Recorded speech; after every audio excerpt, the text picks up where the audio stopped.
uyu mwana Soreye arangije yiyumvamo ko agomba kujya koga mu kiyaga cya Burera. Uyu mwana aramanuka ajya mu mazi. Uyu mwana agiye mu mazi, mukuru we uyu w'imyaka 14 abona biri kwanga, abona uyu murumuna we ari kurohama, abona byanze, abona umwana ari kumira, abona nyine byabaye ibibazo bikomeye cyane.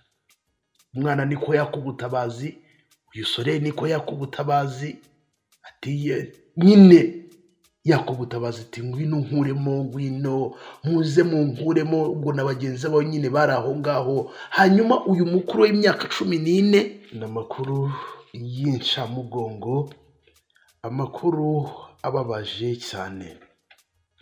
Abo bana uriho urareba kuri iyo screen yawe, ngira ngo uriho urabareba.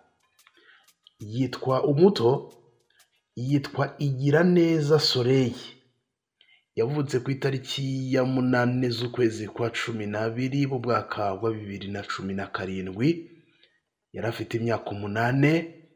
Ni mu gihe Twizerimana Solange yavutse ku itariki ya 1 z'ukwa 1 mu mwaka w'ibihumbi 2012. Yari afite imyaka 14. Ni umuryango utuye hariya mu karere ka Burera wahuye n'ibyago bikomeye cyane. Yankunda kubabwira ngo kubura abantu, kubura umuntu mu by'ukuri ni ibintu umuntu adategura, ni ibintu umuntu atamenyera, doko ntabwo bitegura. Yankunda kuvuga ngo ni ibirori, reka tubyite ibirori, kubera ko burya hari iminsi y'ingenzi mu buzima bwa muntu iba igomba kwandika. Igihe umuntu yavukiye, igihe umuntu gushyingirwa ndetse no gupfa. Ibyo bintu n'abantu mwe birababaje cyane ibintu byabaye muri uyu muryango. N'ibyago bikomeye cyane. Uyu muryango wahariya mu karere ka Burera wahuye n'ibibazo bikomeye cyane. Ibi ni ibirori mw'abantu mwe, nkuko nabikubwiye, umuntu adategura. Abantu bakamwitabira, bakaza n'ibirori umuntu adategura. Ibirori by'ibyago nyine tubyitabirwa n'abantu benshi, ariko umuntu atagizemo uruhare. Mw'abantu mwe birababaje cyane. Uyu muryango hariya mu karere ka Burera wabuze abana 2 b'abakobwa bavukana. Umwe imyaka 8 nkuko nabikubwiye, undi mukuru akaba afite imyaka 14. Byagenze gute, bimeze gute? Ngira ngo murabizi doko mu cyaro hari ukuntu abana babakurana bakavuga reka tuzajye gutashya, biterwa n'ukuntu iwanyu babyita. Hari abo bavuga guca inkwi, wenda hari izindi mvugo wenda mwaba mukoresha. Abana bagaterana bakavuga reka tujye gutashya, tujye gushaka inkwi ababyeyi bacu bari bucanishe, dore imvura iri kugwa, ubuzima bwateye, ibintu nk'ibyo ngibyo. Reka dushake inkwi kugira ngo mu by'ukuri ababyeyi bacu baze guteka neza nyine bafite inkwi. Abana bagera kuri 6 barakorana bajya mu ishyamba riherereye n'ishyamba, bagiye gucamo inkwi, bagiye gutashyamo inkwi, riri ku musozi uherereye mu mudugudu wa Mpinga, akagari ka Rurembo, mu murenge wa Rugarama. Ariko iri shyamba rikaba riri hafi y'ikiyaga cya Burera. Aba bana baragenda baratashya. Hanyuma bigeze hagati, uyu mwana witwa Soreye mutoya, Igiraneza Soreye, ngira ngo uri uramureba kuri iyo screen. Utu dufoto bakoresheje ni tumwe bomeka kuri za mituweli gutyo, ngira ngo muriho murabireba. Urumva umwana w'imyaka 8 ntabwo yabaga na gutya, n'undi imyaka 14 ntabwo yabaga na gutya, byanga byakunda. Nyine igikuriro wamaze gukura, nuko aya mafoto nyine ariyo mu by'ukuri ari hanze y'aba bana bagize ibyago. Uyu mwana Soreye arangije yiyumvamo ko agomba kujya koga mu kiyaga cya Burera. Uyu mwana aramanuka ajya mu mazi. uyu mwana agiye mu mazi, mukuru we uyu w'imyaka 14 abona biri kwanga, abona uyu murumuna we ari kurohama, abona byanze, abona umwana ari kumira, abona nyine byabaye ibibazo bikomeye cyane.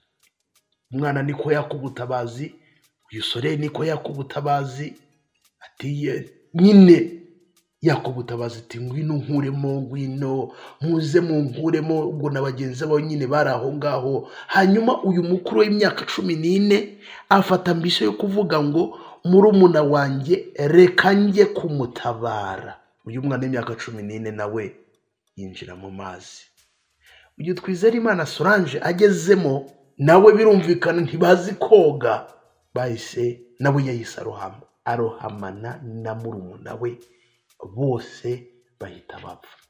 Urumva bari abana bari kumwe, nta n'umwe wari uzi koga, nyine habuze umuntu utabara, birangira Solange na Soreye abana bavukana bose bapfiriye rimwe, bavukana bakomoka mu muryango umwe. Nakubwiye ngo ibi ni ibyago bikomeye cyane, kubura umuntu, noneho kubura abana bagera kuri 2, umwana w'imyaka 8, umwana w'imyaka 14. Byabaye ejo ku itariki ya 3 mu masaha ya saa 4 z'igitondo nibwo ibi bintu byabaye. Mw'abantu mwe birababaje cyane, abantu benshi bari gukomeza kugaruka kuri aya makuru. Nyine akagahinda kameze gutya nta muntu utakumva, nta muntu utakwishyira mu mwanya ababyeyi baba bana barimo, abaturanyi. Ni agahinda gakomeye cyane. Aba bana bashyinguwe uyu munsi, ariko bashyinguwe mu mubabaro ukomeye cyane.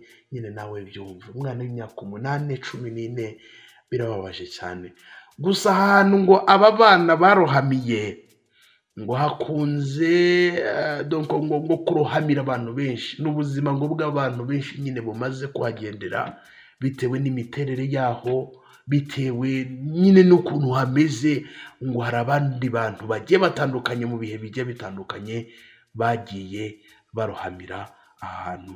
Ni mu gihe aba bana bashyinguwe kuri uyu wa kabiri. Uyu mwana mutoya witwigira neza Soreye yigaga mu mwaka wa mbere w'amashuri abanza.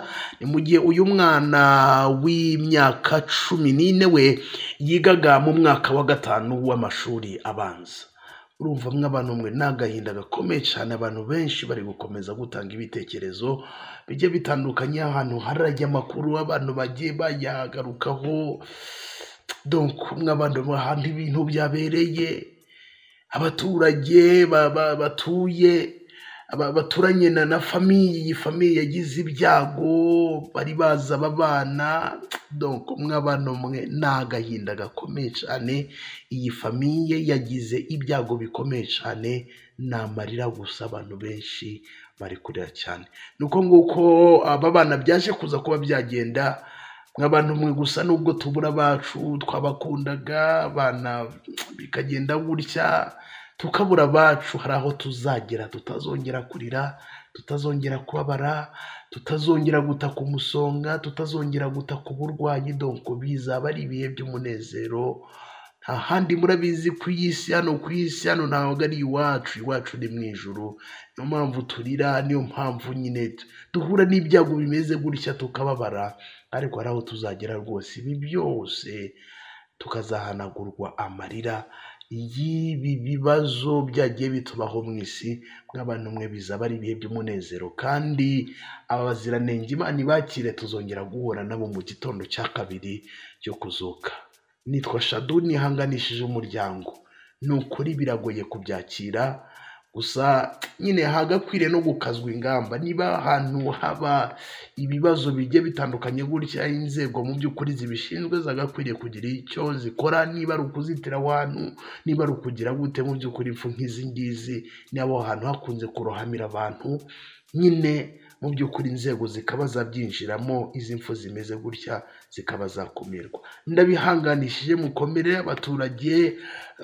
Mu by'ukuri abari baza aba bana, abaturanyi, ababyeyi, n'ukuri mukomere. tuzongera guhura n'aba baziranenge mu gitondo cya kabiri cyo kuzuka. Nitwa Shadu, niba mutarakanze subscribe mu bikore, tujye tubana mu nkuru n'ibiganiro tugenda tubagezaho 5 kuri 5.